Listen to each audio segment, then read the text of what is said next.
This conference will now be recorded. Thanks also for your continuous participation, and a very, very big thanks to His Grace Raghavir Krishna Prabhu for doing the Ram Kirtan, Ramcharitmanas, some of these verses there. So it has made my life very simple and easy to talk about Ramchandra's pastimes, because he's already invoked the blessings of Hanumanji to come and hear the simple Ram Katha that we are telling as aspiring devotees who are in the very, very beginning stage of our devotional life.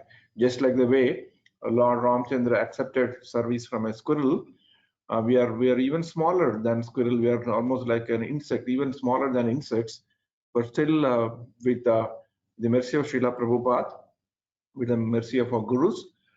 Today we will try to discuss something about Lord Ramachandra, which is coming in Srimad Bhagavatam as it is given in the Srimad Bhagavatam. The topics are the chapters that are given to me are 10th and 11th, and they come in the 9th canto. Chapter 10 talks about the pastimes of Supreme Lord Ramachandra, and chapter 11 talks about Lord Ramachandra rules the world.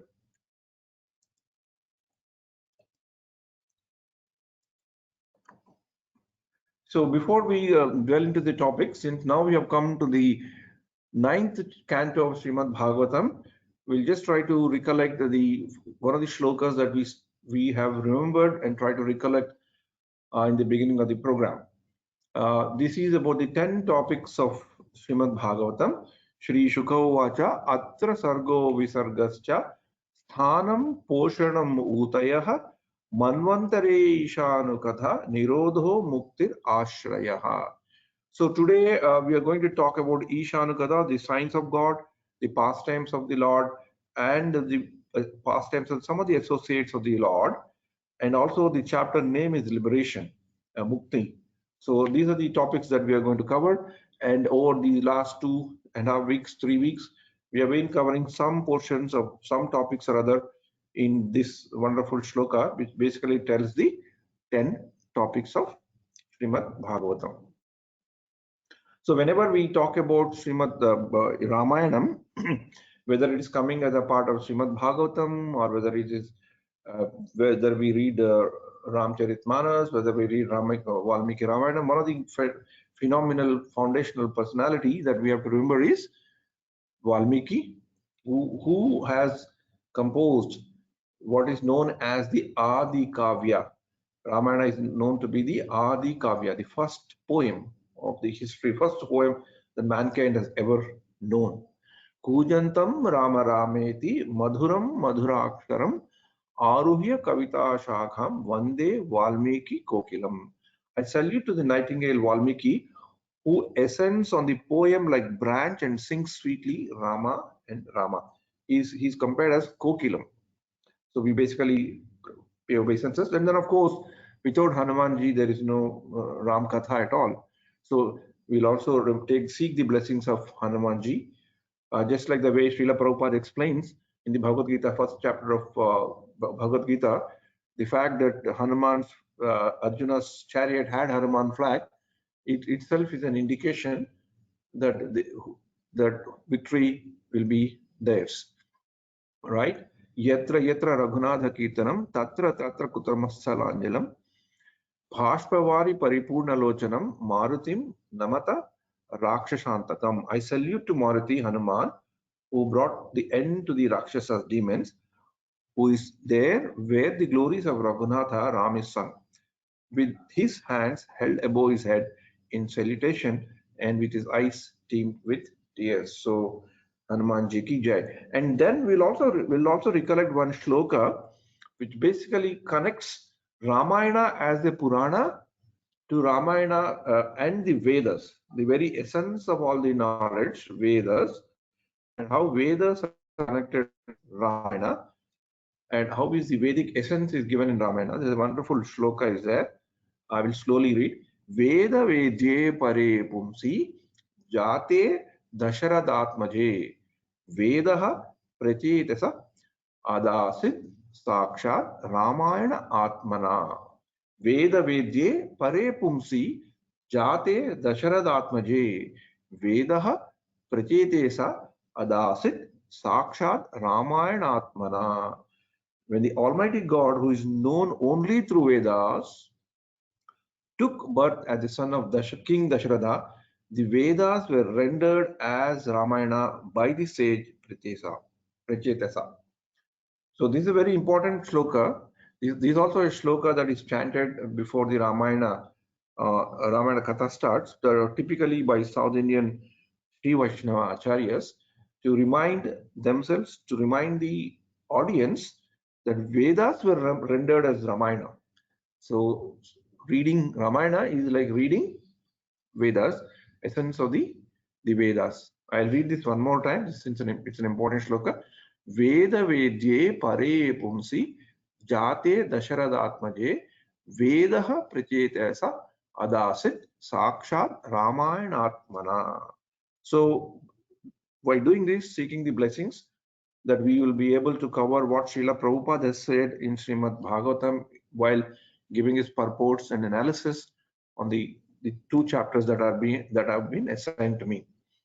So Srimad Bhagavatam, as we told that we have two chapters for Ramachandra. The one chapter which is coming is in the first chapter that is coming, where basically, as I told in the last session also, whenever we deal with this Manvantare Ishanu Katha particularly, we need to trace out the layer of question and answer that is coming, which is resulting in the Katha that we are going to listen. So here it starts with King Parikshit said, "My Lord, Shukadeva Goswami, you have elaborately described all the periods of various Manus, and within those periods, the wonderful activities of Supreme Personality of Godhead, who has unlimited potency. I am fortunate to have heard all this from you." First, he acknowledges what he has heard. Satyavrata, the saintly king of Dravida Desha, who received spiritual knowledge at the end of the last millennium by the grace of Supreme, later became Vivaswata Manu, the son of Vivaswan. This Vivaswan word we also get in Bhagavad Gita 4th chapter. In the next Manvantara, the period of Manu, I have received this knowledge from you. I also understand that such kings as Ikshwaku were his sons, as you have already explained. So Parikshit Maharaj is telling that you have already explained me some things about the Vivaswan, but I also understand in that lineage the kings of Ikshwaku come, and Ramachandra is also part of the Ikshwaku Vamsha. So basically he is asking Sukadeva Goswami to tell about this. And then he continues, "O greatly fortunate Sukadeva Goswami, O great Brahmana, kindly describe to us separately the dynasties and characteristics of all those kings, for we are eager to hear such topics from you." So basically here the Parikshit Maharaj is requesting to know, requesting Sukadeva Goswami to tell them, him and the assembled devotees there, about the kings of Ikshwaku. So kindly tell us about the abilities of all the celebrated kings born in the dynasty of Vivaswata Manu, including those who have already passed, that is Treta Yuga and other yugas, those who may appear in the future, and those who exist at present. Suta Goswami said, then the conversation goes from the place where actual Bhagavatam is being recited. Sukadeva Goswami is being asked by Parikshit, which actually the same Bhagavat is being told by Sukadeva Goswami to in the Naimisharanya to Shaunakadi Rishis. There Sukadeva Goswami relating these previous texts is telling, Suta Goswami said, when Sukadeva Goswami, the greatest knower of religious principles, was thus requested by Maharaj Parikshit, in the assembly of all scholars learned in Vedic knowledge, he then proceeded to speak. So this conversation layer is Suta Goswami is telling the Shaunakadi Rishis what Parikshit, what Shukadeva Goswami has told Parikshit. Shukadeva Goswami continued, "O king, subduer of your enemies, hear from me in detail about the dynasty of Manu. I shall explain as much as possible, although one could not say everything about it even in 100 years. And then in the chapter, 10th chapter, the pastimes of Supreme Lord have been described. This 10th chapter describes how Lord Ramachandra appeared in the dynasty of Maharaja Katwanga. It also describes Lord's activities, telling how he killed Ravana and returned to Ayodhya, the capital of his kingdom. The son of Maharaja Katwanga was Dhrigabhanu, and his son was Raghu. And the son was Raghu was Aja, and the Aja was Dasharatha, and the son of Dasharatha was Lord Ramachandra, the supreme personality of the Godhead. So then Sukadeva Goswami also tells when the Lord descended into this world with his full quadruple expansions as Lord Ramachandra, Lakshmana, Bharata, Shatrughna, all the great sages like Valmiki, who were actually in knowledge of the absolute truth, described his transcendental pastimes. Sukadeva Goswami described these pastimes in brief. So here the Ramayana and Srimad Bhagavatam appears in a very brief form. So Ramayana is a very familiar story for all of us. We have been listening, talking, hearing about Ramayana from our childhood. This is one slide that I've taken, I've got it, where our Indian government, Indian Postal Department has once commemorated Ramayana in different phases, and they have these postal stamps, very nicely depicting the story of Rama from Sita Rama Swayamvara, where Rama is breaking the bow, Dasharatha sending his son Ramachandra to forest, and Bharata meeting him, and Ramachandra crossing the river, and Jatayu tries to protect Sita Devi when Ravana is kidnapping her, and she makes an immense sacrifice, and then Rama meets the great devotee Shabari, and then Hanuman he befriends Sugriva, and then Hanuman is sent in the Sundarakanda, beginning of the Sundarakanda, to Sita Devi, and then Rama builds the bridge. Rama and all the Vanaras build the bridge, and during the war, some obstacle comes where Lakshmana gets a hit, and Hanuman again plays a very vital role, and then Rama kills Ravana. So in all this very nicely painted things, Ramayana is described thanks to Indian Postal Department. So we also have the similar stories in a pictorial forms where Rama goes to the forest, and this is a very interesting thing where Rama is the supreme personality of the Godhead is there. He's called Paramatma, and Lakshmana is supposed to be the Jiva, and Mother Sita is an embodiment of a Guru. So the bridge between Jiva and Paramatma is built by the Guru. So this is also this position, the way the Rama took and how Sita is in the middle and how Lakshmana followed Sita instead of following Rama is a very interesting one, where Acharyas are telling for us to reach Lord, we need Guru, and Guru is the one who connects us with the Lord if we follow Guru. If we do not follow Guru, if we follow our own thing and start following Guru, the Lord may not like it. So this is an interesting thing. From a story point of view, these people are going, Lord Ramchandra, Mother Sita and Lakshmana are going to the forest, and then Sita somehow gets attracted by seeing the lady golden deer, and then it follows Ravana kidnaps her, and then so many things happen. Jatayu again, this is there, Vali Sugriva, so Rama meets Sugriva and Vali is killed. Hanuman goes to crosses the sea, and Hanuman burns the Lanka. Kumbhakarna is dead, and Ravana is ultimately killed, and they come back to Ayodhya. So this is the story in brief in Ramayana, which we all know. I'm just trying to recollect, and this is why I'm putting this in slides. Is even in Srimad Bhagavatam, Shukadeva Goswami also has described Ramayana in a very fast-forward mode.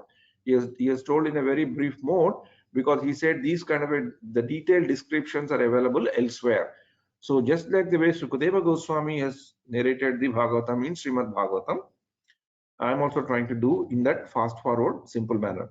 So in this connection, we'll just read one shloka. Most of you know it, and there's one very nice shloka where we can very quickly recapitulate Ramayana in one shloka. Again, I repeat, this is I'm picking up this shloka because just in the same line and theme with which Shukadeva Goswami retold Ramayana to Parikshit Maharaj. This shloka is not from Srimad Bhagavatam, but it follows the same theme of the shlokas that Shukadeva Goswami has told Parikshit. Ado Rama Tapo Vanadi Gamanam Hatrum Mrugam Kanchanam Vaidehi Haranam Jatayu Maranam Sugriva Sambhashanam Vali Niddalanam Samudra Taranam Lanka Puri Dahanam Paschat Ravana Kumbhakarnadi Maranam Yetat Sri Ramayanam. So this is the story of Ramayana. So now we'll come to what are the practical lessons that we can, some of the practical lessons that we can come through this chapter of very short, fast-forward narration of Srimad. One thing is Ramayana teaches us the power and the negative impact of bad association, and we all know what is it. It is Surpanaka and Kaikeyi. How Kaikeyi got influenced, even though she was so fond of Rama, she was such a nice queen. But the momentary association, a bad association, has led her to take some very, very grievous decisions, which not, of course, it's all part of a Leela in one sense. And because of that, Rama had to perform that great Leela of eliminating Ravana. But if you see that is one part of it, a Leela part of it.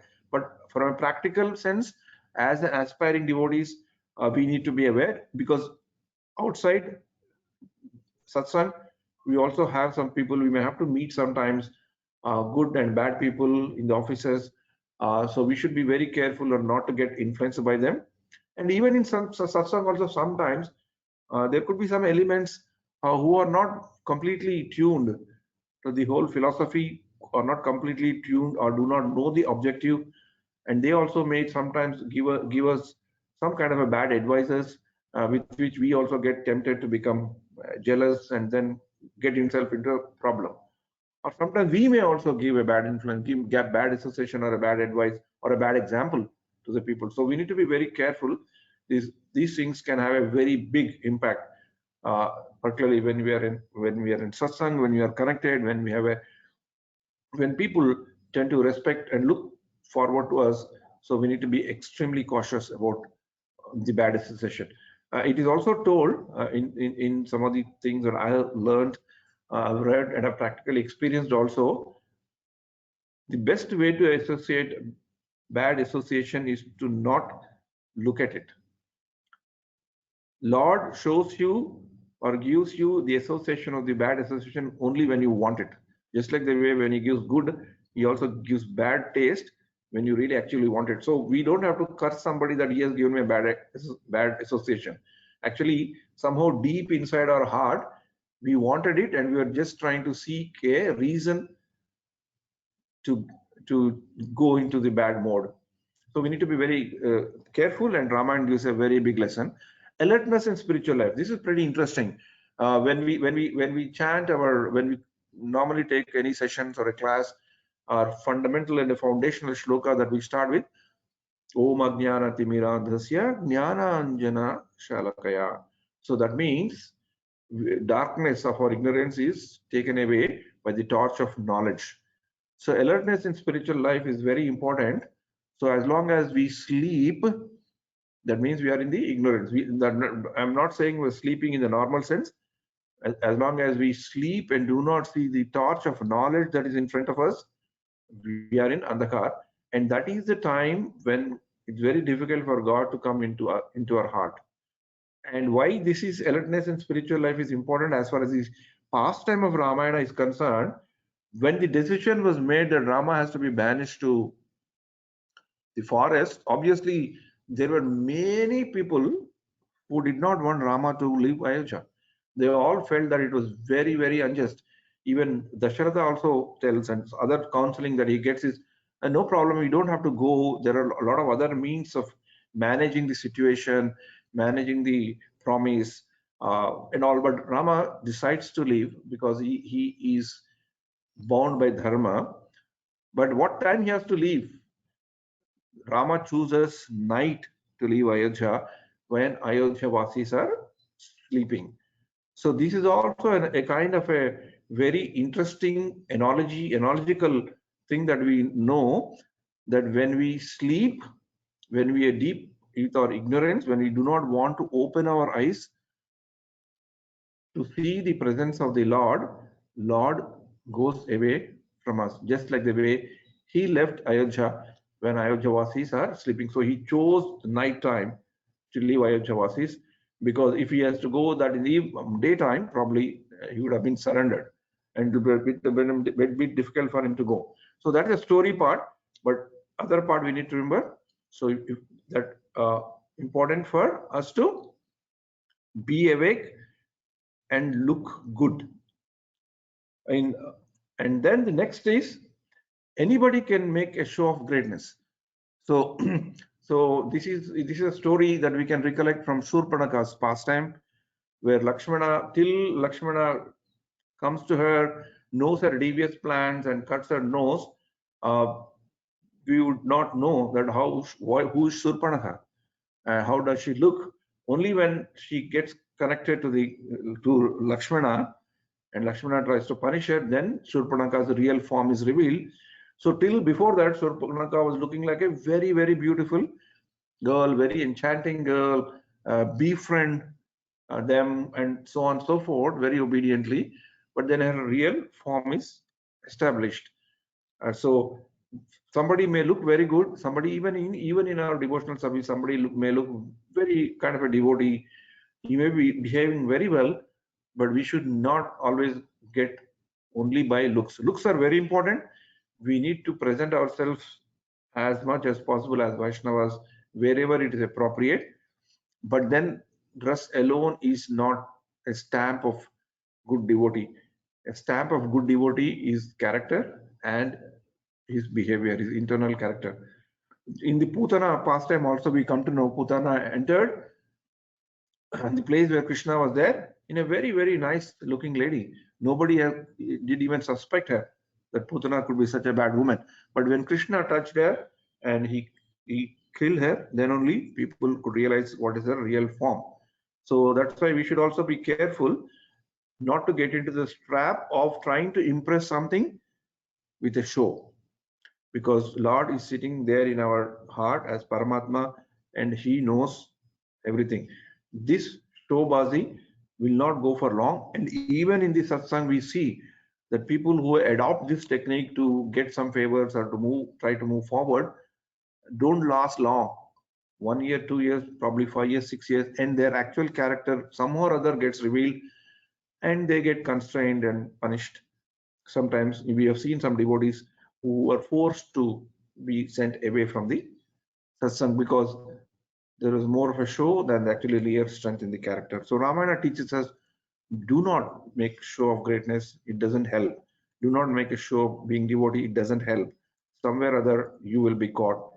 The nature, the law of karma has its final say always. You just cannot win that.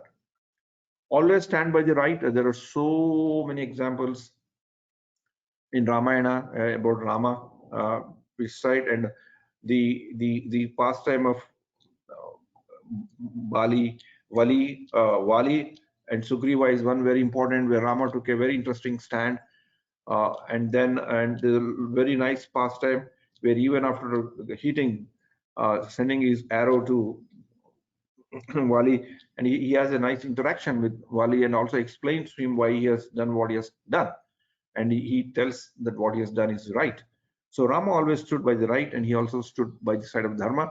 And there are many stories in Rama. It's big or small, we can swim the ocean of samsara by chanting Lord's holy name. So by remembering the Lord, by taking the mercy of the Lord, we can cross over the very, very difficult situations as long as we keep Lord in our heart. Just like the way all the monkey soldiers of Rama helped him to build a bridge across the sea by just writing Ram's name on the stone. So big or small, we can swim. And not only this lesson also tells us whether our service is big or small, our sincerity matters, our commitment matters. It's not that we need to do service to get some popularity. Whether we do in the background, whether we do it in the foreground, depending on the nature of the service as required by the person who is giving us service. The service is more important. The quality of service is more important than the service itself. In Ramayana, did not glorify only those soldiers of Rama who have bring big stones, those soldiers who have brought great things. It also glorified as much as them as a squirrel. For as in the Rama's vision, all of them were same, big or small. It is the attitude to our service counts, attitude to serve the Lord counts than any other thing. Within our capacity is what Lord Ram says. And then grace of sadhu needed to kill demons, and Lord Ramchandra, being Lord himself, had to still take the help of Agastya Muni to do the actual last bit of his warfare. So there also sadhu gurus necessity is there as Lord performing a leela of being an ideal king and an ideal human being. Lord Ram has demonstrated this aspect as well. So let's also now focus on some of the beginnings of Ramayana, how Ramayana came into being. Ramayana was authored by Valmiki. The sage Valmiki headed out to take a dip in the river Tamsa because he was completely meditating on something that which he was told by Naradji. Ramayana has got a bit different versions sometimes because it's a very old kavya. So in some versions they say it is because of Brahma's meeting. In some versions say it is meeting with Narada. So our acharyas have preferred to use take the version of the Narada Muni. So Narada Muni tells him something that he has to write a kavya and a great personality, and his characteristics are given. And Valmiki is thinking, how do I write it? And in a deep meditation, he was taking a stroll in his hermitage, and there was a nice beauty. He was also kind of enjoying that beauty. And as he is going along with his disciple, he sees two birds who are male and female. They're very completely engrossed into in their family life. They're really enjoying, their sense pleasure and their own state of happiness. But a hunter who saw these two birds getting engrossed, when we get engrossed in such thing, we lose our concentration and a sense of surrounding, right? And so say the hunter took the advantage and he sent his bow arrow and then kill the male bird. So then it was very sad situation. Just when Valmiki was enjoying the sight of the serene nature, and he suddenly saw whole thing suddenly turn. So overcome with grief, sage Valmiki has somehow from his mouth came one shloka.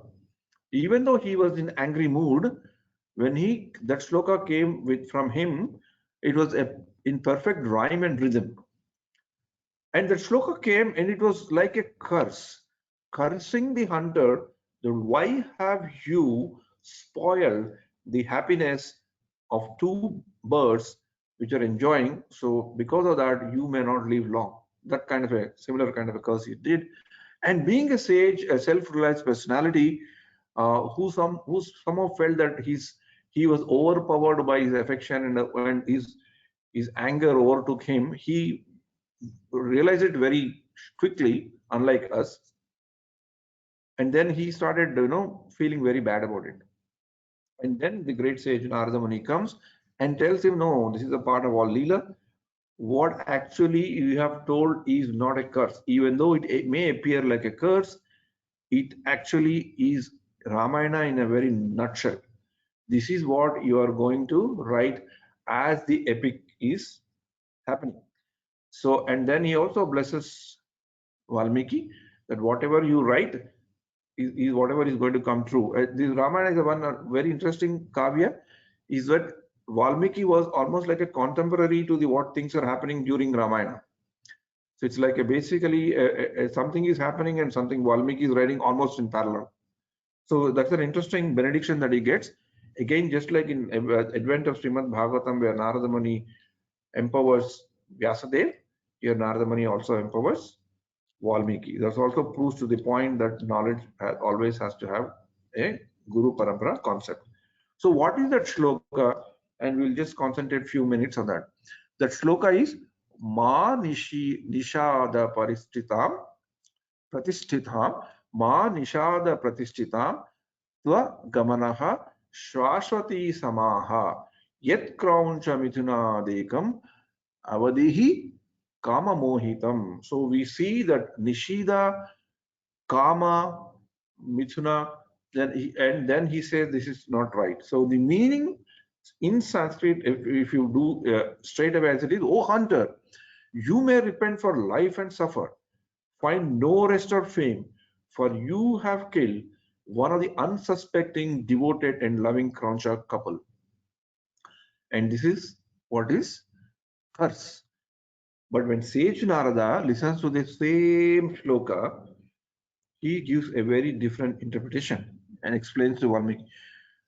Because you have been a conduit for a beginning and end to Ravana, who was attached in a sensuous manner to the objects, you brought an end to this crude way of living. May you live long, may you live long, may your glory be immortalized, O Narayana, the abode of Lakshmi. This is the brief synopsis of Ramana. Because you have been a conduit for bringing an end to Ravana, he has explained Ravana as being a conduit, and Ravana was attached to sensuous manners, and that's the reason why you have brought an end to his living. So how does these words come into me? Ma Nishida, Ma Nishada also means, O abode of Mahalakshmi. Is another meaning of these words is Ma means Lakshmi, Nishada means one who is abode. Pratisthita Tva Gamaha means may your glory be forever and forever. Pratishta, we also say that Labha Puja Pratishta. In Chaitanya Charitamrita also it comes. Pratishta means fame. Pratishta Pratishtita Tva Gamaha. O abode of Mahalakshmi, may you be glorified forever. Why? Yet Krauncha Mithuna Dekam Avadihi Kama Mohitam. Because you have been a conductor of being an into Ravana who is attached in the sensuous objects. You have brought an end to that.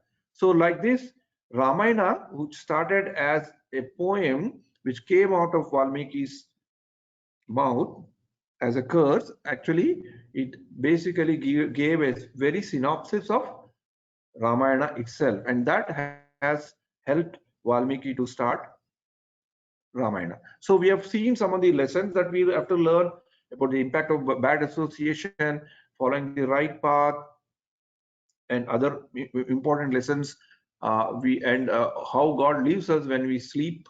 That means when we are in ignorance, and so on and so forth. We have seen those lessons, and now we'll see some of the themes of Ramayana. Okay, one theme is follow your dharma. The most commonly talked about theme of Ramayana is dharma, right? Rama stood for dharma. The word very Ramayana itself means also the Ramasya Ayanam. The path that Rama took from Ayodhya to Sri Lanka and then back to Ayodhya, and the stories and leelas associated in that geographical journey is Ramayana, is one way of understanding. But another way is the path there means the path of dharma that Rama took. The path of dharma that Rama took and all the leelas that are associated with that path is also Ramayana. So dharma is one of the important things in the Ramayana itself.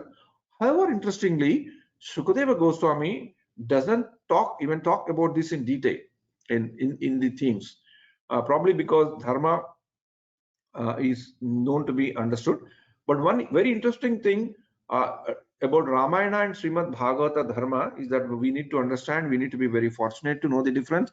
Thanks to Srila Prabhupada, our Dharma, as we understand from the purports of pure devotional service, is that our Dharma is to know our natural constitutional position to be a servant of the God always.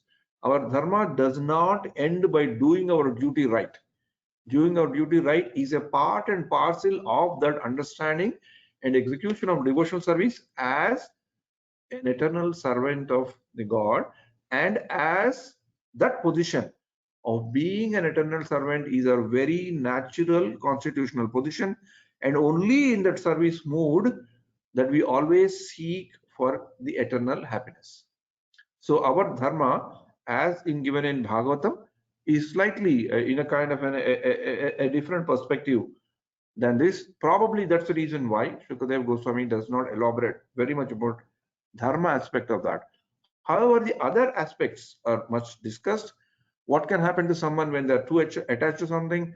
In the Leela, Sita Mata gets attracted to the golden deer, and it also shows how the time can affect us.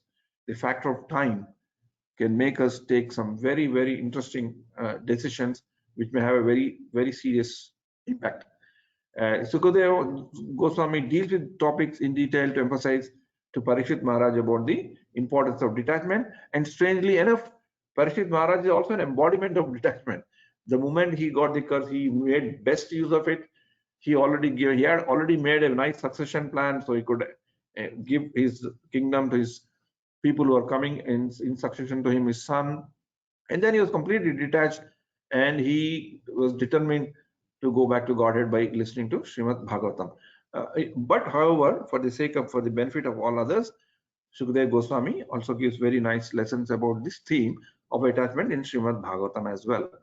And then Vipralambha, love and separation. This is talking about Rama, how Rama was feeling the separation of Mother Sita, and why Mother Sita was feeling the separation of Rama is also described very much.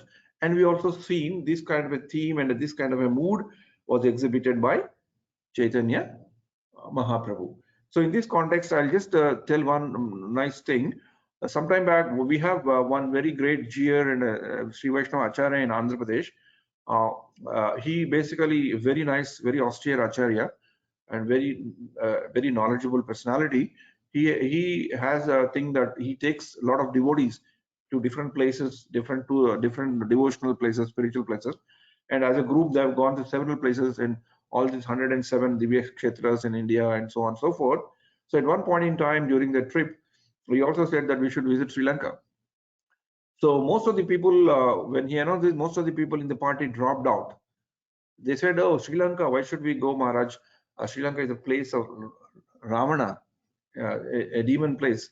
So when we are visiting such a nice, these Divya Deshan, why should we visit there?"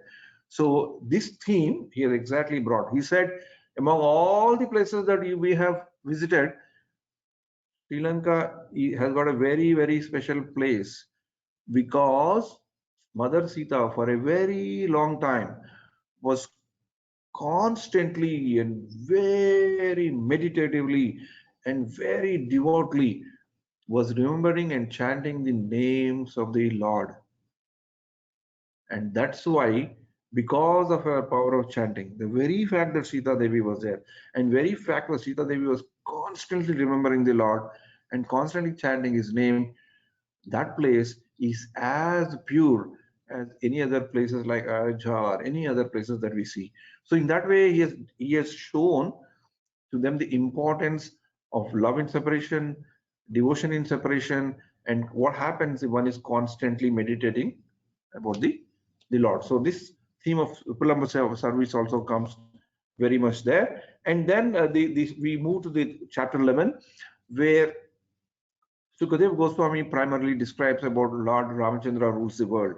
So whenever, if you see most of the ISKCON leaders or ISKCON gurus, when they give lecture, so on Sri Ramanami Day, if you check in ISKCON Desire Tree or even in Google, you will find this, they basically cover this chapter quite detailed, because this chapter gives how Lord Ramachandra resided in Ayodhya with his younger brothers and performed various sacrifices.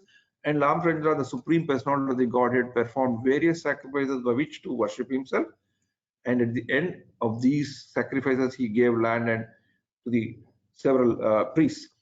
Here, Prabhupada also have in the purports basically describes how Lord Ramachandra ruled and how nice was the kingdom, and also some parallels and analogies are drawn between the Kali Yuga kings to Lord Ramachandra time, Kali Yuga politicians to that. So in order to educate people at large that how a good king can make a big difference to the subjects is very much described by Sukadeva Goswami to Parikshit Maharaj. And Srila Prabhupada also took time to elaborate some of the very important things of Varna, how to rule, how to lead, leadership qualities, king qualities, kshatriya qualities, and what is the duty of people. So much details are there in that. And then Lord Ramchandra, in the description of Bhagavatam, it is said he gave Lord Ramchandra gave eastern, western, southern directions respectively to different people, and then Lord Ramchandra treated Brahmanas very well. And Ramchandra subsequently dressed himself like an ordinary person and began wandering, and he was also trying to learn, trying to get a feedback, like a 360 feedback on how he's doing, even though he himself is a supreme personality of the Godhead.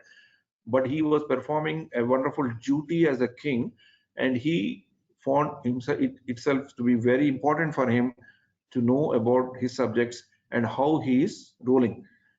So that's a very, very interesting.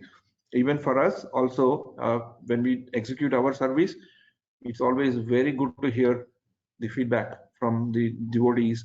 Even though our devotees, the problem is every time they say it's very good, very good, very good.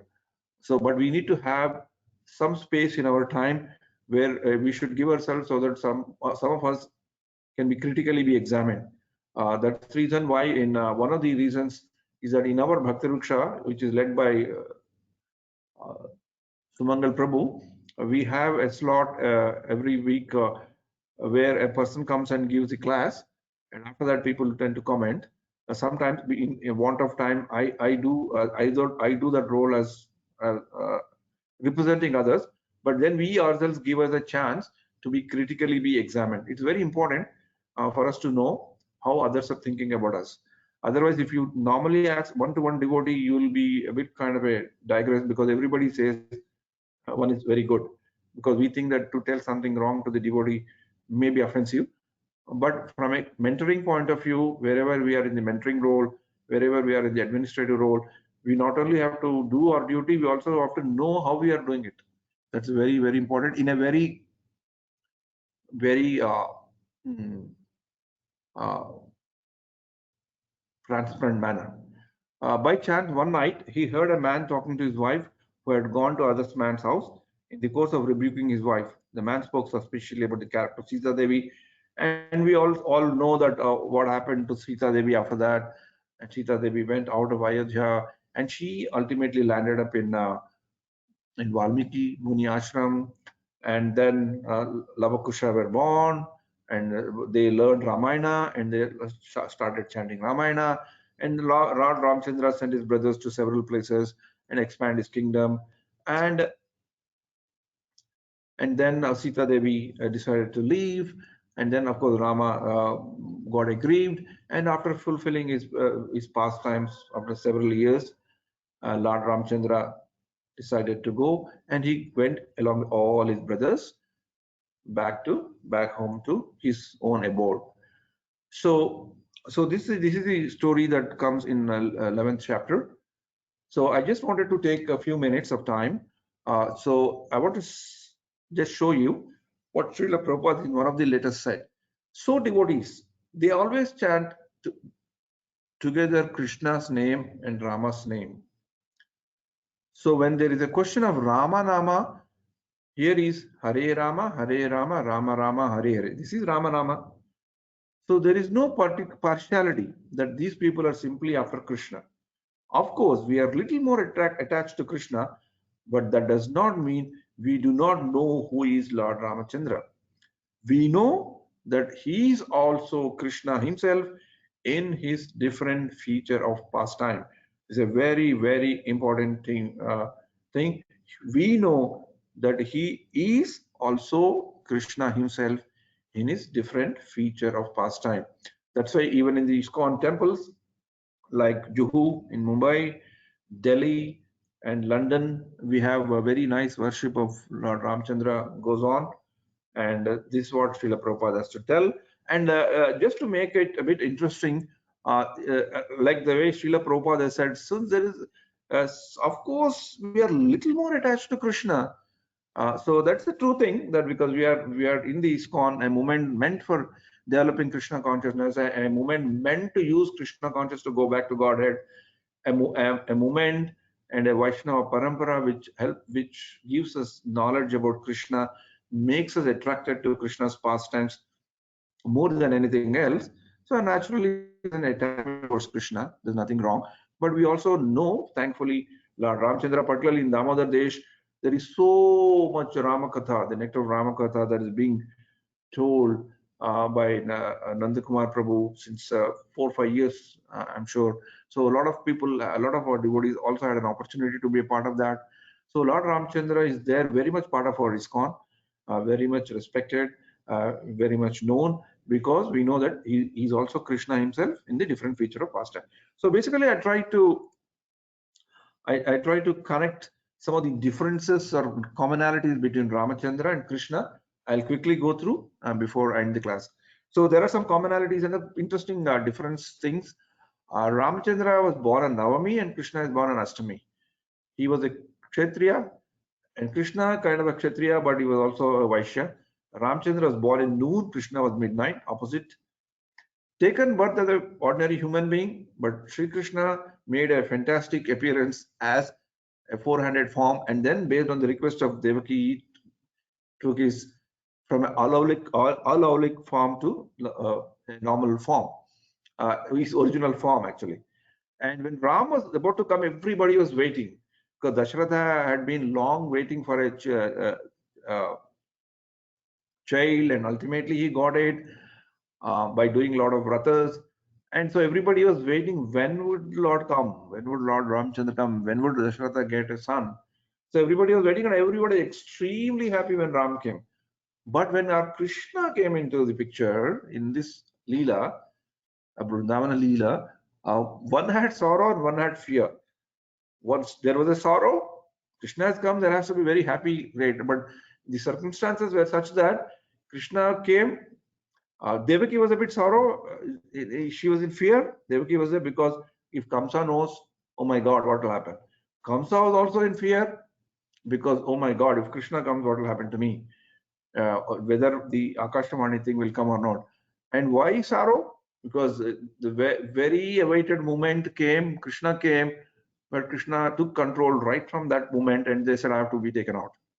So they had the feeling of separation. They had only very few moments of time with Krishna where they talked to Krishna, they glorified Krishna, and Krishna told why he has chosen them to be their parent. And Krishna gave them instructions and said, I'm going. And he told his father, please take me. So there's a bit of a sorrow there. So when Ram was joyous and Krishna's birthday was in the midst of very grave atmosphere in a prison, fear and sorrow. And Ram's younger brother is Adishesh, and Adishesh is the elder brother of in the Krishna Leela. Ram stayed in Ayodhya for 12 years, but Krishna immediately moved away from the place of birth. And Ram had one father and 3 mothers, and Krishna had 2 fathers and 2 mothers. Ram had 1 word and 1 arrow, and for Krishna, for the sake of devotees, he can change his promise. That's what we see in Mahabharata during Kurukshetra war, right? Rama listened to others. He was a very obedient personality and followed their instructions. Be it subjects, be it gurus, be it sages, be it parents. He is always obedient. But Krishna taught all of this. He is not a personality to listen. Krishna is always taught all of us. That's why in Srimad Bhagavatam, there are 2 people who dominantly come as great devotees. Who are those people where Krishna used to, interestingly, used to consult. Who are they? There one is Uddhava and one is Vidura. Uddhava is so knowledgeable, it is told that Krishna used to sometimes consult him. But otherwise, he is not a person who listens. He is basically, for the sake of example, he respected elders, but he was always in full control. Only to set example he did it, but he basically a person who taught all of us. He came to teach others. Rama primarily did not perform any great miracles, but Krishna's miracles we all know in 10th chapter is full of those great things. And in Rama's story also we have Sarayu River, which plays a very important part. Krishna's Leela's Yamuna river keeps coming very much. And Rama performed yajnas to satisfy himself and for the benefit of his kingdom. Satisfy himself because he knows that he is a very supreme personality, Lord, and for the benefit of good. But Krishna, whom does Krishna perform yajna? Because he himself is Yajnapati. So that's why Krishna is to meditate on himself. So that's one difference between them. And Ram and Krishna both are from Ayodhya, Mathura, kind of a North Indian thing. Royal life before marriage in royal city. simple life in Vrindavan amongst the cowherd boys, and then goes to the royal thing. Rama has a lawyer marriage before marriage, but he has to go through a very simple life for quite a bit of time before he gets back to the royal thing. Demonstrated how a king should be. Krishna taught how a king should be. So that's a interesting, even though he had demonstrated in the Dwaraka Leela to some extent, but Rama is more dominant in that. Did not have his own chariot, but Krishna had always his own chariot. He moved in that. Childhood pastimes of Rama are not described much. Many childhood pastimes are documented for Sri Krishna. Followed dharma very meticulously. Rama is known for this, but Krishna is a bit of different nature, different leela. Made others to follow dharma. Whether he followed dharma or not is a different thing, but he definitely made others to follow dharma very meticulously. When Arjuna was going away from dharma, Kshatriya dharma, he pulled back Arjuna and made him fight, and made him all those things Arjuna did not want to do before the Kurukshetra war started. Arjuna was made to do all those things. And Ramachandra, of course, one wife. Krishna has many wives. When Ramachandra served his gurus, they did not specifically ask any dakshina from Ram, but they asked only his service. Whereas Krishna, when he went to Sandipamani Muni, Prabhuji, your screen need to scroll, no, Prabhuji? Your screen is not moving. Is it moving now? Yeah, now it's moving. Okay. Yeah. Well, and his gurus did not specifically ask dakshina from Ram, but Sandip Muni asked dakshina from Lord Shri Krishna to bring back his dead child. Panchajanyam Rishikesha. The word Panchajanya comes from there, the Shankha that Krishna used. Coming from Surya dynasty, killed Vali, who is the son of Indra, a moon dynasty personality. Both the moon dynasty and sun dynasty are very elaborately described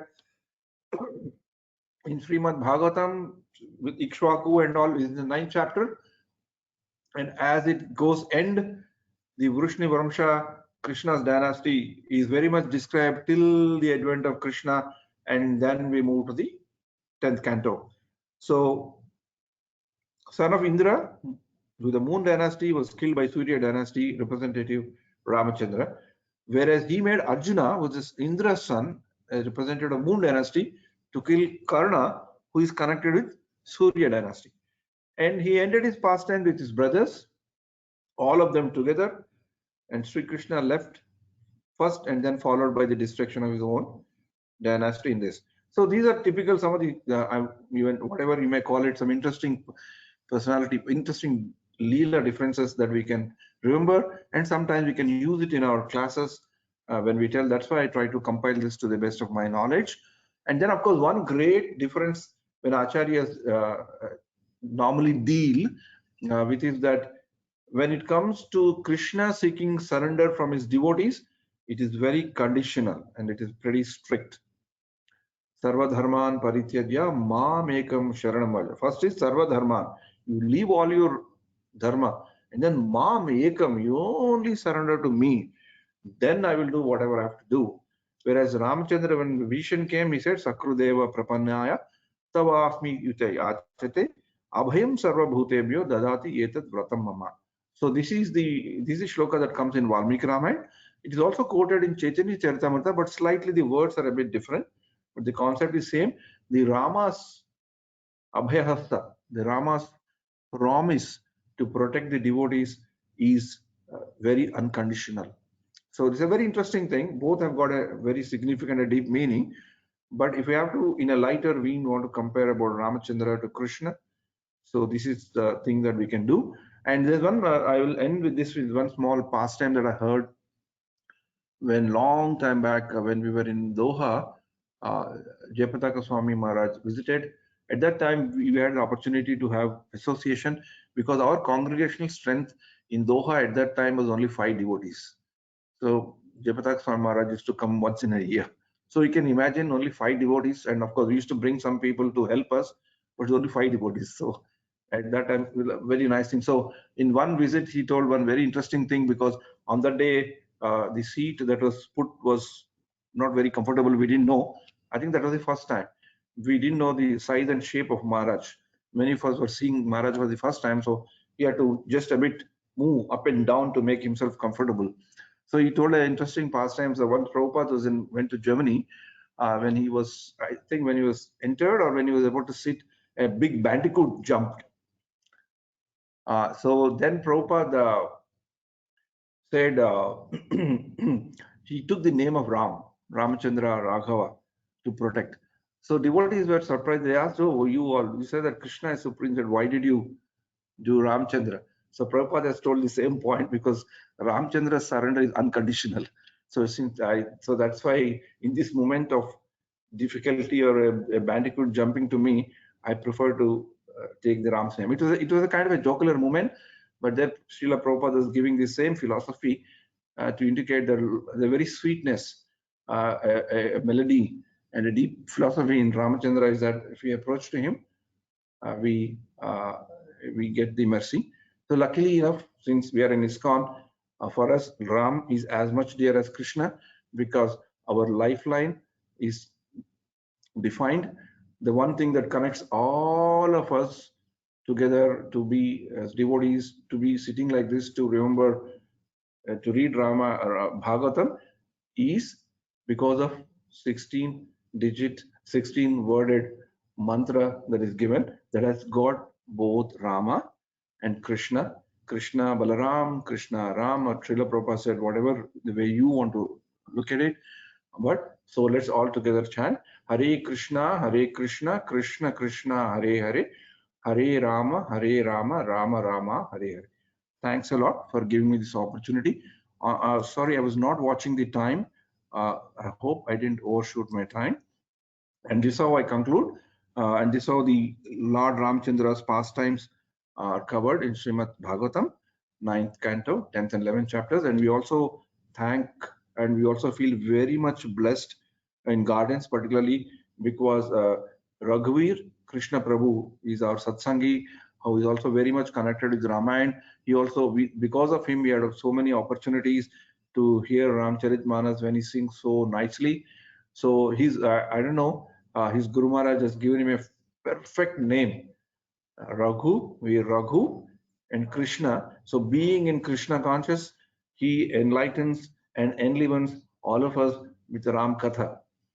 So his Guru Maharaj has probably forethought about his service, or he knew about his service. I'm not sure about it, but it's a perfect name. And to have people like that, Raghuveer Krishna Prabhu, by seeing him itself, we have an opportunity to remember Ramayana, and also by seeing his service attitude, we can remember Hanuman. So it's very good to have such nice devotees with us who are guiding us, for helping us to progress in devotional service with a very balanced, broad-minded viewpoint, understanding what is Ramcharitmanas, understanding what is Valmiki Ramayana, how Srila Prabhupada has used Valmiki Ramayana, how Srila Prabhupada has used Ramcharitmanas. Also, it's a pretty interesting. So thanks to all of you. Hare Krishna, Krishna Krishna, Hare Hare, Hare Rama, Rama Rama, Hare Hare. Hare Krishna, Jagan Prabhu, thank you so much, Prabhu, for the presentation. It was very, the way you linked the learnings, particularly the Surpanaka, and then what is the problem in having a show. It was a very interesting analogy. I learned it today only. And I'm sure that all of us have learned a lot as far as Lord Ramachandra's pastimes from this presentation. So, and thank you once again to Raghuveer Prabhu. So as Jagan Prabhu said, for the very nice start to this presentation by his chanting, and then by his bhajan, and then setting the mood. And then the analogy which you made between...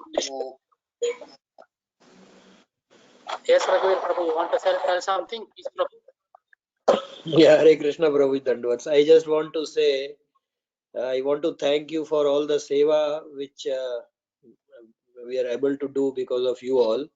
I want to mention that Jagjivan Prabhu's this wonderful seva which he has done today, it would have taken at least 2 months to get all this nectarian information from so many sources. It's amazing this kind of information which is there. So thank you, Prabhuji, for enlightening me. It was really wonderful. Thank you, Prabhuji. Hare Krishna. My Dandavats, Prabhuji. Thank you. Yes, Prabhu, very valid point. So 2 months of hard work condensed into 1 month, 1 hour of presentation. So thanks to Jagan Prabhu once again. Thanks to Raghuveer Prabhu. Since we don't have time to take the questions now, I request devotees to send across the queries either in the meeting chat or in the WhatsApp group. So This conference will now be recorded. Yes, yes, Prabhu. Prabhu. Yes. Good. I'll share my screen. Are you able to see my screen? Not yet, Prabhu. Not yet.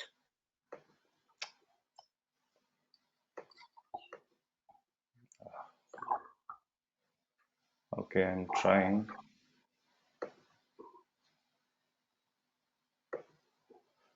It's my screen is coming as blocked. I'm not getting the option of sharing the screen. It is. I'm on Chrome. Okay, let I me have. yeah, okay, fine. Yeah, I got it now. Are you able to see my screen? Not yet, Prabhu. Not yet. Maybe it takes a few seconds. Yes, now it has come. Okay, good. Excellent. Okay, Hare Krishna. So today, thank you very much for giving me this opportunity to present these two chapters, chapter 15th and 16th of the 9th canto, which are titled Parashuram, the Lord's warrior incarnation, and Lord Parashuram destroys the world's ruling class. So I'll just say a short prayer before I begin the class. Om Namo Bhagavate Vasudevaya. Om Namo Bhagavate Vasudevaya. Om Namo Bhagavate Vasudevaya.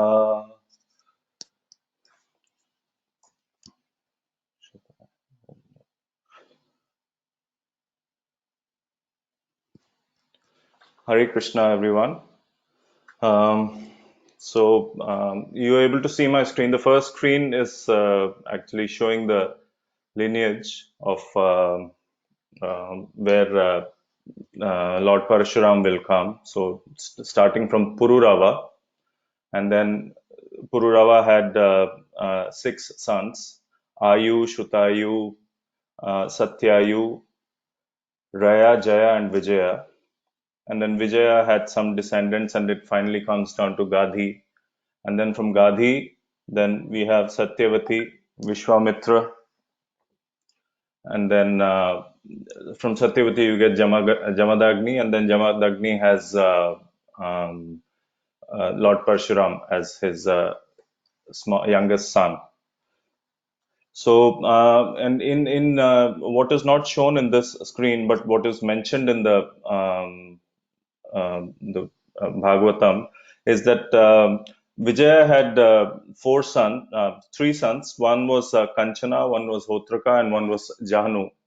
And this is the same Jahanu who was performing his austerities, and at that time Bhagirath was taking Ganga Devi. He was bringing Ganga Devi to the earth, and because of the high currents, there was a lot of disturbance, and he just drank the whole Ganges. He drank Ganga Devi.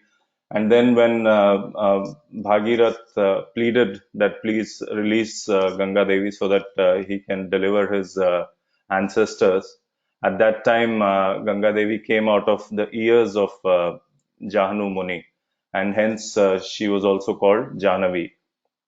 So, and then further down, so so this is a very privileged lineage, what we are talking about, and this is the Chandra dynasty.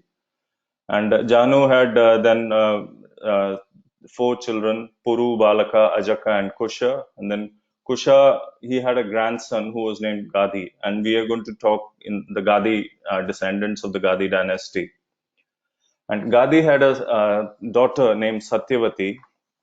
And Gadi was approached by Richika Muni, who was a very a powerful rishi, and he approached Gadi, King Gadi, to marry his daughter Satyavati. And in those days, and even now, actually, the Brahmins are kept in very high regard. So people do not want to um, be they're very cautious when they're dealing with a Brahmin. So even though Gadi did not want his daughter to get married to a Muni who seemed very austere, but he could not say no just on the face of it. So what he did was he came up with a request of dowry, which seemed a little outrageous. He said that I want you to get 1,000 white horses as bright as moonshine, and one of the ears of each of these horses should be black in color. Now that was a real tall order. How does one go about getting 1,000 such horses? But Richika Muni, being such a powerful Muni, he approached Varuna, and he managed to get those 1,000 horses matching the specification requirements. So so there was no way Gadi could say anything. So Satyavati was married to Richika Muni. And then once the marriage was done, Richika Muni, he made 2 oblations. One oblation was for his wife, and one oblation was for his mother-in-law. His mother-in-law also wanted to have a child, as did his wife. And he, after having prepared these 2 oblations, one of the oblations, the one he had prepared for his wife, was to have a Brahmin child. And the oblation which he had prepared for his mother-in-law was to have a Kshatriya child. And then he went to have a bath and then perform the yajna. So while he had gone for his bath, the mother-in-law felt that the oblation which he would have made for his wife, naturally he would have some more affection, extra affection for the wife, so that would be a better one. So she asked her daughter that, let me have your oblation and you have mine. So daughter did not mind that, and she gave her oblation to her mother. And when Richika Muni came back, he immediately knew what had happened, and he was very upset with that. So he said that you're going to have a warrior prince, whereas you should have had a Brahmin son. So Satyavati was pleading. She pleaded, yeah, she said that, okay, we made a mistake, but is there anything we can do? So what Richika Muni said, that only thing I can do is I can put forward this problem to the following generation. So instead of the son being a warrior, the grandson will be a warrior. So Satyavati immediately agreed to that, because then at least the immediate problem is pushed away. That's the natural human tendency, that, okay, we are not going to face this problem immediately. My child will be a Brahmin only, which is what most people want, especially those days. That's what they wanted. So the son which was born was Jamadagni, and he was a very great sage. He had a lot of powers, and he was very austere. So and then from him, he married Renuka, and then from Renuka he had several sons, and the youngest of the sons was Lord Parashuram. And Lord Parashuram is the 6th avatar. He's mentioned in the Dashavatara Stotram also. And he was a Shaktiavesh avatar. So Jayadev Goswami's Dashavatara Stotram, the 6th verse, it says, Kshatriya Rudhiramaye Jagat Apagat Papam Snapayasi Payasi Samita Bhavatapam Keshava Dhrita Bhrigupati Rupa Jay Jagdish Hare. And it translates to Keshava, O Lord of the universe, O Lord Hari, who have assumed the form of Bhrigupati, Parashuram. All glories to you. At Kurukshetra, you bathed the earth in the rivers of blood from the bodies of the demoniac Kshatriyas that you have slain. The sins of the world are washed away by you, and because of you, people are relieved from the blazing fire of material existence. So, Lord Parashuram is actually a Shaktiavesh avatar. And I'll just talk briefly about what Shaktiavesh avatar is. So, Shaktiavesh avatar actually, there are two types of Shaktiavesh avatar. There are direct Shaktiavesh avatar and indirect Shaktiavesh avatar. So, when Lord directly expands himself to perform a particular opulence or to display a particular opulence, then he is known as a Shakshat avatar. But when he empowers a living entity with some of this Shakti, invests his Shakti in a living entity, then to do a specific activity, then that avatar is called a Shaktiavesh avatar. So, and they are all basically Jiva Tattvas. And examples of these Shaktiavesh avatar are like the 4 Kumaras who were empowered with knowledge, then Narad Muni, who was empowered with the devotional service. Then you had Brahma, who was empowered with the power of creation. And Parashuram is, of course, empowered with the power of to kill evil elements. And Vedavyasa, he's another Shaktiavesh avatar who is empowered to compile the Vedas. So there's no limit to Shaktiavesh avatar. There can be many of them, innumerable of them. And the secondary Shakti, so there are primary Shaktiavesh avatars and you have secondary Shaktiavesh avatars. So the secondary Shaktiavesh avatars are the ones who are indirectly empowered by the Supreme Personality of Godhead. And they are called Vibhutis. And as I said, they are all Jiva Tattvas.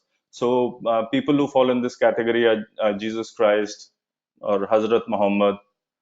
And closer to us, we have exalted Vaishnavas like Bhakti Vinod Thakur, Bhakti Siddhanta Saraswati Thakur, and our own Srila Prabhupada. They are all Shaktiavesh avatars only. Otherwise, it's not possible for any unempowered person to do what they have managed to do. So we are very fortunate that we are in this lineage. And then we have one of the main characters in this chapter is Karthavira Arjun. So one of the main purposes why Lord Parshuram appeared on this earth was to get rid of the earth, of the irreligious Kshatriyas. But about Karthavira Arjun, he was actually a very exalted Kshatriya, very powerful. He was the son of Kritavirya, and his actual name was Arjun. But since he was born of Kritavirya, so the father's name was also attached. So he was called Karthavira Arjun. And when Kritavirya Arjun, when he died, at that time, then the question was that who's going to succeed him? And Karthavira Arjun was not the oldest son, but still Gargamuni came, and he came and he was consulted. And Gargamuni, as you can connect that he's the Kula Guru for the Moon Dynasty. So he was the same Kula Guru, which is who's there when Krishna was also born. So he suggested Karthavira Arjun's name to be made the king. But Karthavira Arjun at that time, he immediately said that I'm not capable of this, so it will be difficult for me. So if you read the Bhagavatam in the 15th chapter, especially, the feeling you would get is that he was somebody who was very pompous, very puffed up, and he was too proud of himself. Yes, that is true to an extent, but there are a lot of good qualities also which he had. So when he expressed his doubt that he will not be able to do justice to the position of a king, then Garga Muni suggested that he goes and serves Dattatreya, Lord Dattatreya, and learns from him. So he went to Lord Dattatreya and served him very nicely for about 6 months or so. And Lord Dattatreya was very pleased with him, and he gave him several benedictions. So one of the uh, the benedictions which he got from Lord Dattatreya, one of them was that the first thing, in fact, what he asked Lord Dattatreya is that I should be able to rule my citizens and do justice to them. I should be a very good king. So that was the first thing he asked. So he was a very righteous king. He wanted to do the right thing. He wanted to do things according to the dharma. And then he asked that, okay, the other thing I want is I want 1,000 arms so that I have a lot of power and unlimited strength. And these 1,000 arms should not be any liability for me. It should be an asset. So if a normal person, for example, if I suddenly get 10 arms, it will be a liability, because with my size, if I get 10 arms, it's just going to come in the way. Whereas in case of Kartavira Arjun, what happened was, since he had this 1,000 arms, his form also grew so big and he was so powerful that he could do justice to those 1,000 arms. So he got unlimited strength, unlimited beauty, influence, fame. He had this siddhis also. He had anima, lagme, all the ashta siddhis he had. And another thing, the last thing which Lord Dattatreya said was that he will be killed by somebody who's much more powerful than him. So that was another thing which was told to him. So once he got all this strength, and then he went on to rule for many, many years, and he did a very good job of it as well. So all the citizens who were there, they were very happy. He performed a lot of yajnas. Somewhere it says that he performed 1,000 yajnas, and every yajna he used to very handsomely and very generously he would gift all the Brahmins with a lot of cows and gold and other things. So he was doing everything as per what he should be doing, and doing this, he conquered the whole world. He was the ruler of everywhere. So he was basically, and what happened was that because of all the strength, now this is a very interesting screen which you're seeing, because he, in the process, he married a lot of women. He had 500 queens. So once he was sporting with the queens in the Narmada River, and the queens, they just told him that you're so strong, but can you stop the flow of the river? So all he did was he just stretched out his arms and he sort of formed a dam, and the water started flowing upstream instead of flowing downstream. And at that particular time, what happened was Ravan, he was actually performing his austerities in the nearby place, near the banks of the river only. Ravan was performing austerities, and he was basically, he wanted to be a Digvijay. So because of stopping the flow of the river, all his Ravan's place got flooded, and he was furious, and he came to fight with Kartavira Arjun without knowing how powerful Kartavira Arjun was. And we all know, right, from the Ramayana, that how powerful Ravan himself was. But in the Bhagavatam, it says that very easily Kartavirya Arjun was able to just get rid of Ravan. In fact, he just put him inside a cage, like a monkey is kept in a cage, and the cage was placed in the center of his capital, Maheshmati. So it was so easily done. So he was so powerful and strong.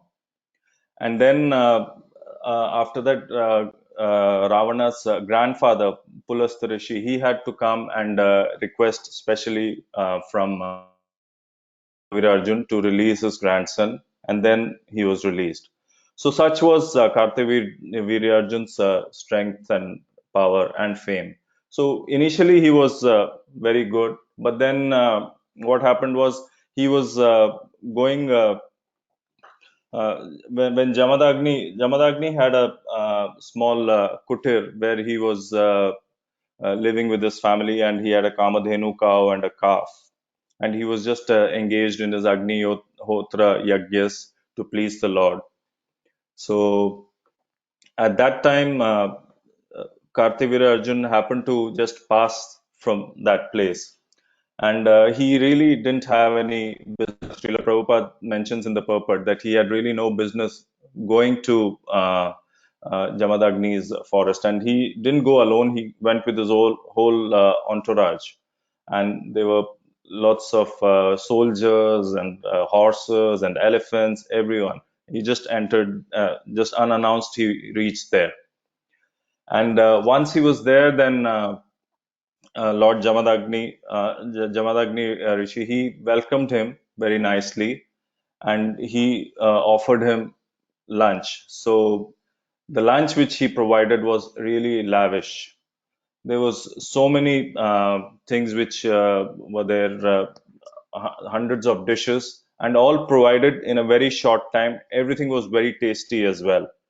So instead of being grateful and thankful for receiving such hospitality, uh, Kartavirya Arjun was being so puffed up. He was very envious. He said, "This is such a small kutir, such a small ashram. How is he managing to provide all this at such a short notice? He had no idea I was going to come." So he does a little of investigation and finds that Jamadagni had a Kamadhenu cow, and this cow was able to provide whatever was required. So Kamadhenu cow in the Golok Vrindavan, it's the Surabhi cow. So he was envious. Now, what happens normally is that you would expect that if a person is very powerful, he would be more generous and he would be more open-hearted.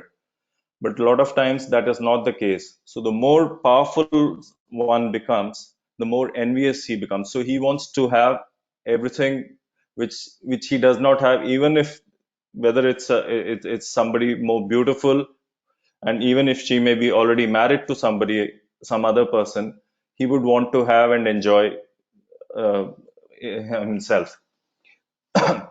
So that is the human nature. So in this case, he's doing a similar thing. So once he finds that Kamadhenu cow is there, so he is actually he tells Jamadagni that give me this cow, I will take this cow. You don't need this cow. I will give you 1,000 cows more. You can take 1,000 cows, but I want this cow. So obviously Jamadagni refuses because he says that I use this cow to perform all my Agni Hotra Yagyas, and I need the ghee which I get from this cow. So he refuses, and that is something which does not go down well with Kartavirya Arjun. So what does he do? He just forcibly takes the cow and the calf, he just drags them away. And this act of stealing, this is the beginning of his end. It leads to his downfall. Because once he does that, then, and if you see it in a way, it is providence that he just happened to be here, and this Leela had to be performed. So he performs this Leela, and then he has to face the wrath of Parshuram, Lord Parshuram. So when Lord Parshuram comes back and he finds out that Jamadagni has Jamadagni's Kamadhenu has been stolen by Kartavira Arjun. So he immediately rushes, and he's as angry as a trampled snake, Srila Prabhupada mentions. So he just goes, takes his axe and just goes to fight against the warriors of Kartavira Arjun. And Kartavira Arjun, he sends 17 Akshaunis, and each Akshaunis it's got 21,870 chariots, 109,350 infantry soldiers, and 65,610 horses. So you can imagine it's like about 17 million, more than 17, close to 20 million soldiers. And single-handedly, Lord Parshuram, he just using his axe and his bow, he just finishes them off. And in the Srimad Bhagavatam, it's mentioned that he is working with the speed of the mind. So you can imagine how fast that is, because our mind is so fast. One moment it is here, next moment it can be in Australia, third moment it can be in India. So he first works with the speed of the mind, and then as he is tiring, then he slows down to the speed of wind. But he just chops off all the soldiers who have been sent by Kartavira Arjun. And Kartavira Arjun, once he sees this, he's shaken. But then, being a Kshatriya, then he himself comes to fight, and then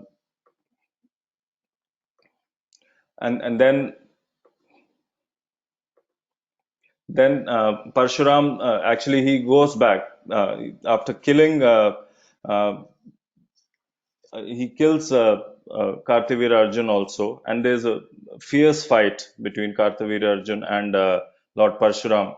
With his 500, with 1,000 arms, he immediately releases 500 arrows at Lord Parshuram.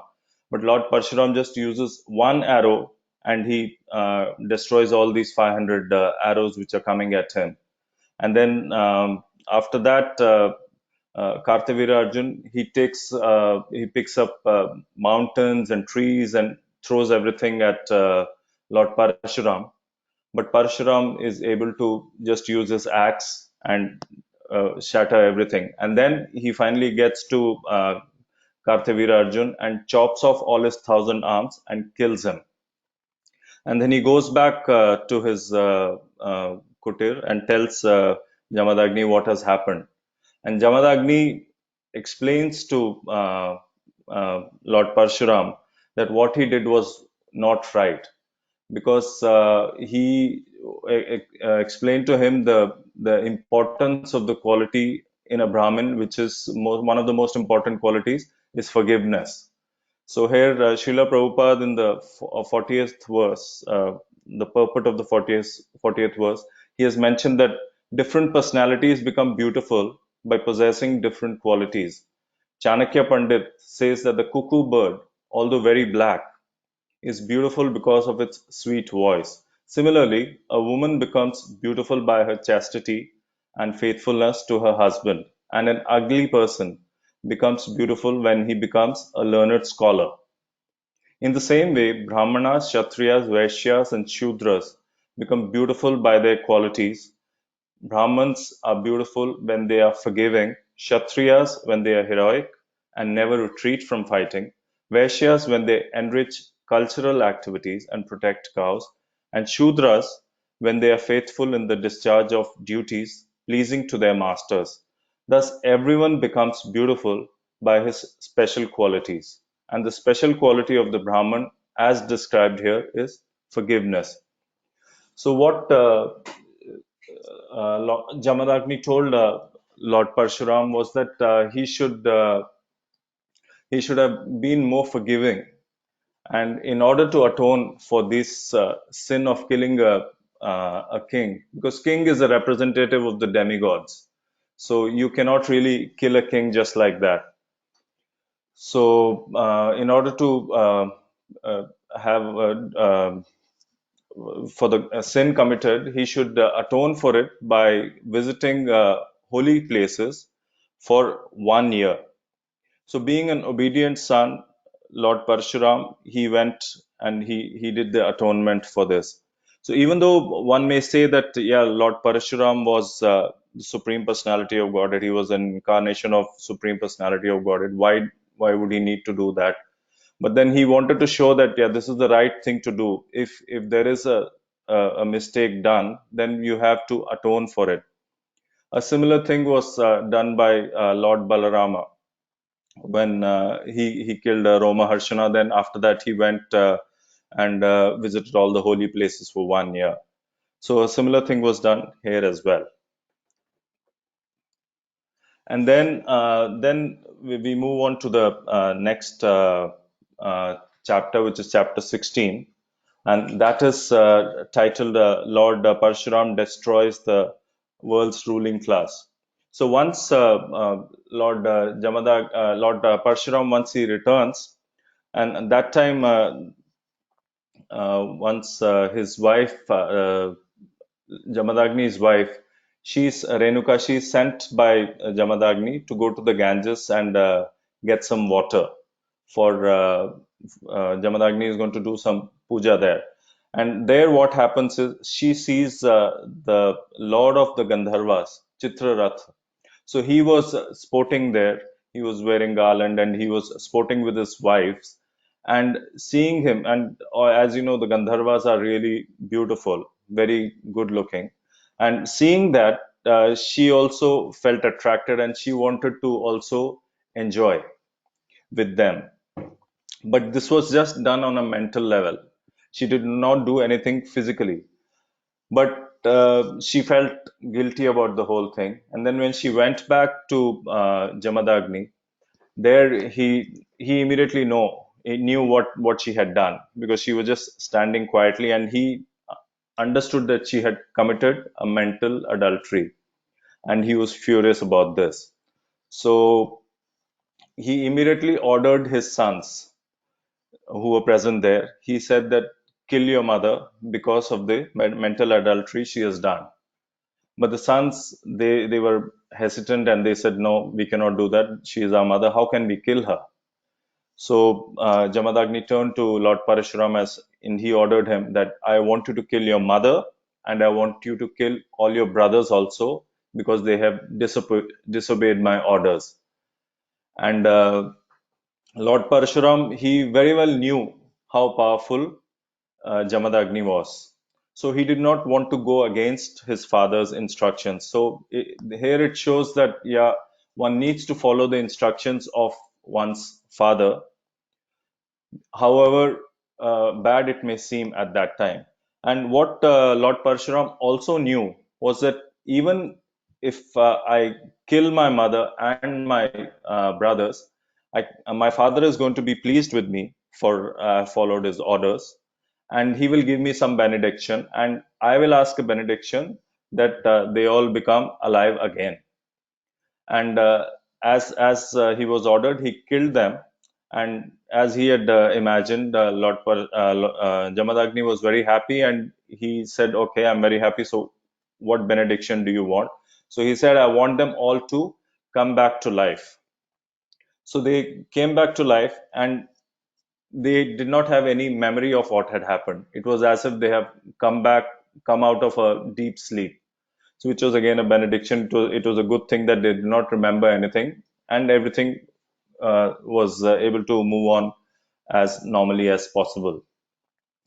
And while all this was happening, then at that time, the Kartavira Arjun's son, they had not obviously forgotten the death of their father, so they wanted to take revenge.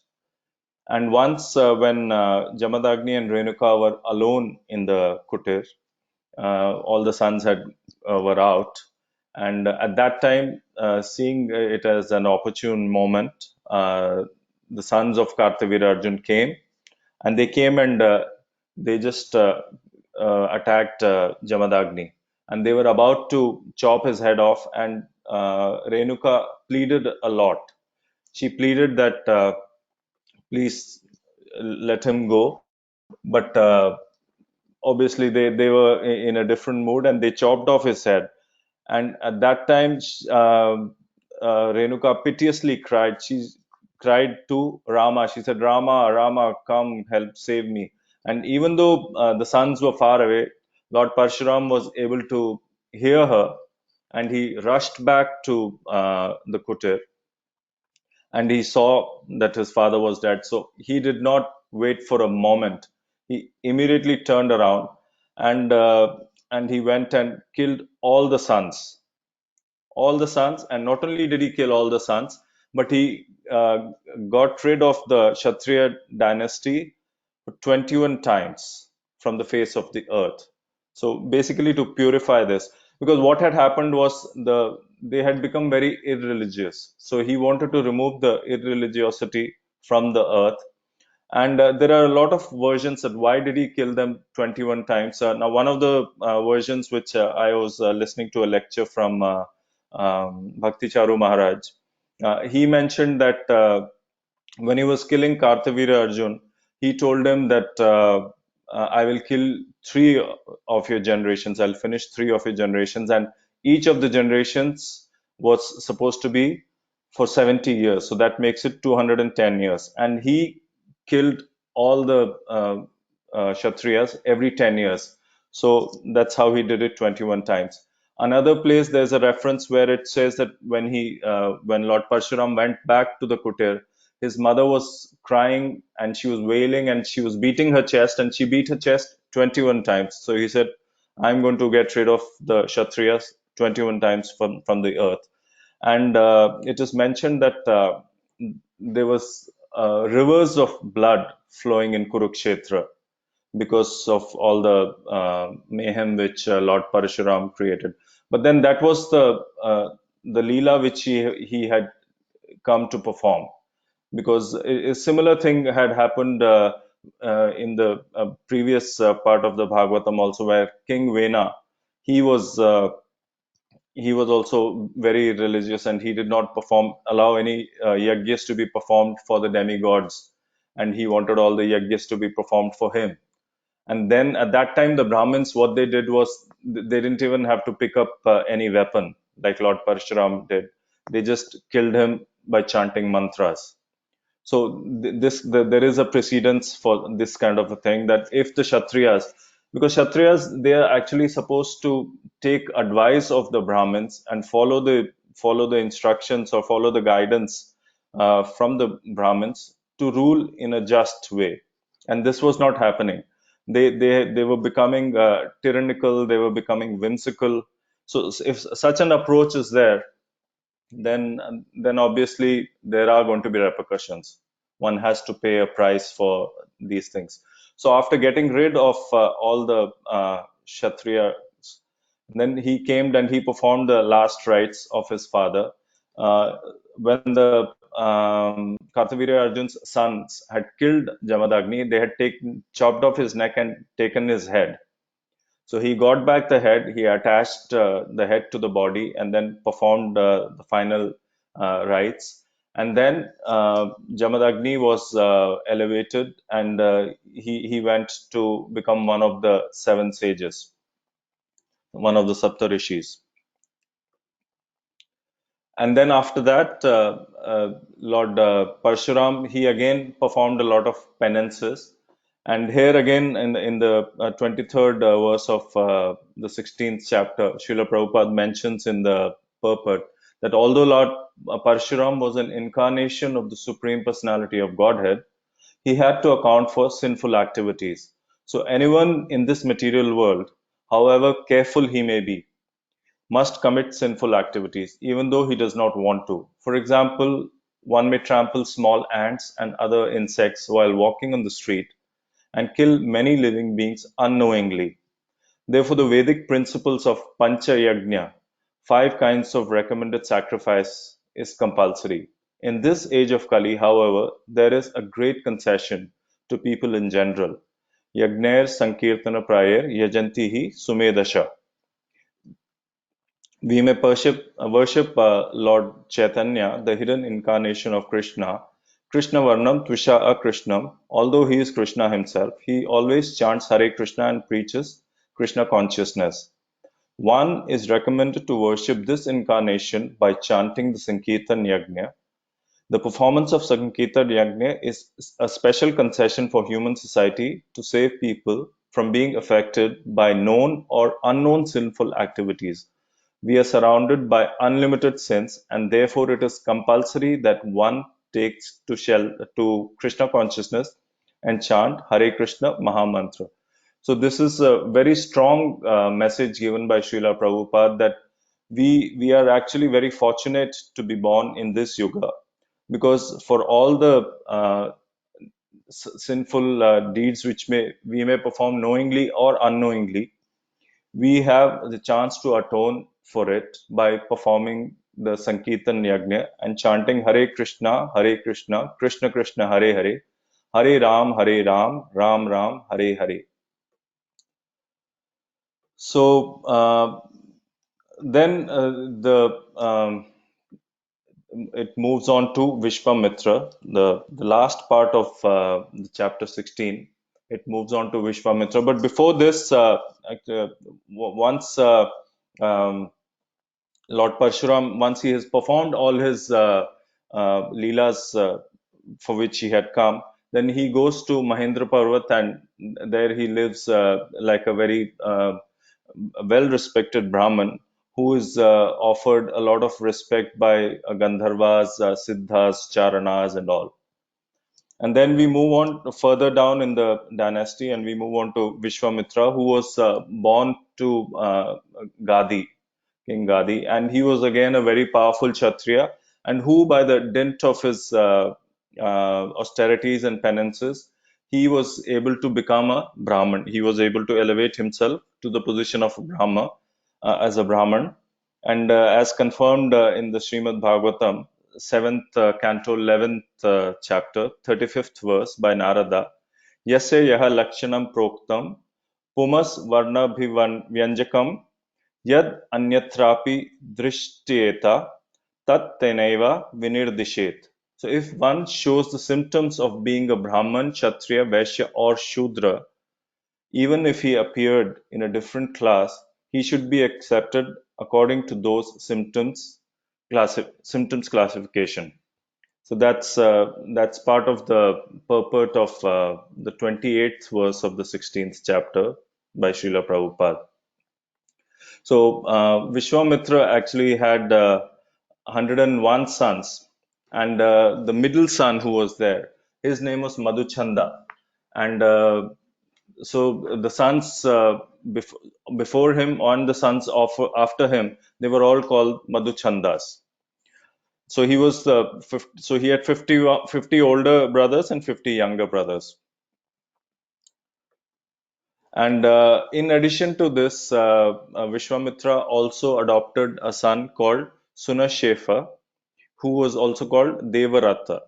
Sunashefa is also mentioned in the 7th chapter of the 9th canto. He was actually, this is part of the Leela of King Harishchandra, whose son Rohita had to be given in sacrifice to Varun. And in order to avoid that himself being sacrificed, Rohit, he actually bought Sunashefa as a slave and offered him as a sacrifice in his place. But then Sunashefa was spiritually very advanced, and he begged the Devatas to release him, and the Devatas were pleased with him, and they released him. And that's why his name is Devarata also. So he was adopted by Vishwamitra, and Vishwamitra wanted him to be treated as the eldest brother of all the sons. But the first 50 sons, they were not happy with this, and they said that no, we will not treat him as a older brother. So Vishwamitra was very angry with them, and he cursed them, and he cursed them to be all of them to be mlechas. So Srila Prabhupada in fact mentions in the purport also that in Kali Yuga you don't need to be cursed as you don't need to curse anyone to be a mlechas, because most of us are mlechas only. So Vishwamitra ordered all the 50 sons to be mlechas, and then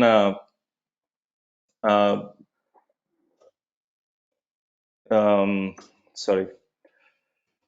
So and then the Madhuchanda and the other 50 brothers, they accepted him as their elder brother, and then their dynasty continued.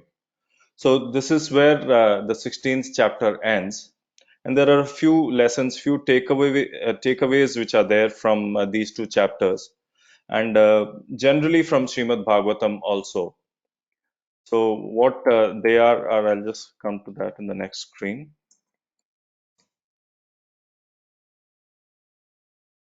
So this was again part of one of the lectures which I was listening from Bhakti Charu Maharaj. So what we get to know from Srimad Bhagavatam is we get to know how our role models should be based on the historical heroes. So reading the Bhagavatam gives an idea that how we should be conducting ourselves based on the heroes which are depicted in the Srimad Bhagavatam.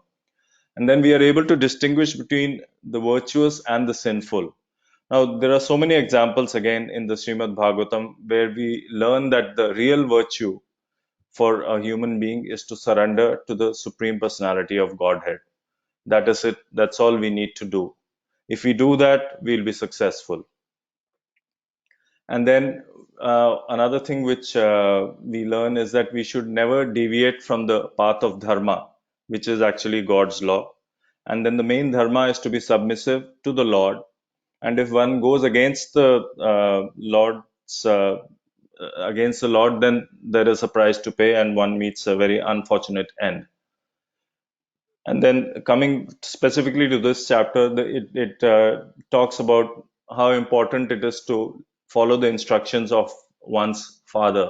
So Lord Parshuram killed his mother and brothers, even though it seemed like a very harsh thing to do, but he just blindly followed his father's instructions. And in the end, everything turned out well.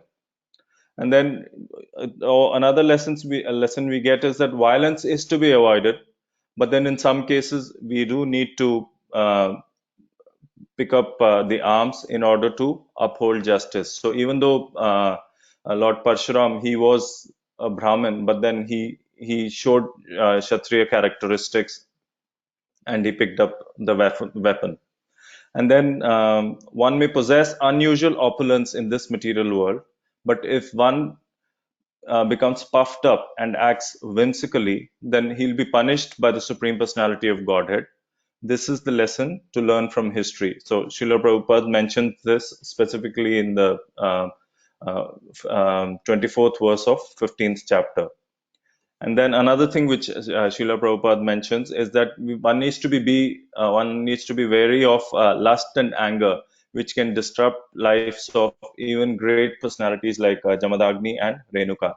So Jamadagni was certainly a very powerful rishi due to his austerities, but because of a slight offense by his poor wife, he ordered that she be killed. This certainly was a sinful act, and therefore Jamadagni was killed by the sons of Kartavirya Arjun, as described herein. Lord Parshuram was also infected by sin because of killing Kartavirya Arjun, although this was not very offensive.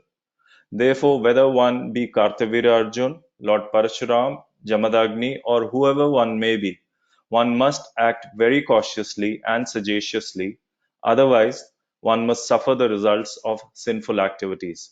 This is the lesson we receive from Vedic literature. So this is in the 9th text of the 16th canto. So here again, Srila Prabhupada clearly says that one needs to pay for whatever acts one does. So karma is applicable for everyone, however powerful or exalted one may be. So there is no way of getting away from it. So even though, for example, Lord Parshuram, the act which he did, it seemed like a small act only because he was taking vengeance of whatever wrongs were done to his father, but still he had to pay for it. So that's how the whole thing ends. And very short, I will give a reference of Lord Parshuram's appearance in Ramayana also. So when in the Swayamvar, when Lord Ram breaks the Shiv Dhanush, so Lord Parshuram comes to know of it, and he is extremely angry, and he comes and confronts Lord Ram. And when he does that, he asks him that, did you break my bow? So Lord Ram says, yes, I did. And so he challenges him and says, he gives him his Vishnu bow, and he says, I want you to string this bow. And Lord Ram just takes the bow, and very easily he strings it. And the moment he strings the bow, Lord Parshuram, he knows that Lord Ram is none other than Lord Vishnu, and he immediately folds his hand. And the moment Lord Ram strings the bow, all the power which had been invested in Lord Parshuram, all the energy which he had, because he used to come as a fairy. When he used to come, he used to shine like the sun. But the moment Lord Ram strung the bow, Lord Parshuram, his face just became black, and he lost all his power, and he quietly retired to Mahendra Parvat, where he is still there. He's one of the Chiranjeevis, so he's still there. So that was these were the two chapters which I had to cover. So I hope I have done justice to this, and if I have done justice to this, I'd like to offer this to my Guru Maharaj. And in case there has been any error or any mistakes I have made, I take full responsibility of that, and I seek forgiveness for that. Hare Krishna. Hare Krishna, Rasamandal Prabhu. Hare Thank Krishna, you so- Prabhuji. Thank you so much for the nice presentation and the nice takeaways, and most of the concepts were very well pictorially illustrated also with apt shloka references. Thank you once again, Prabhu. Thank you very much, Prabhuji. Since we don't have time to take question and answers, so I request the devotees to post their questions either on the meeting chat or in the WhatsApp group. So we shall relay it to Prabhu and then relay back the response. So in the meantime,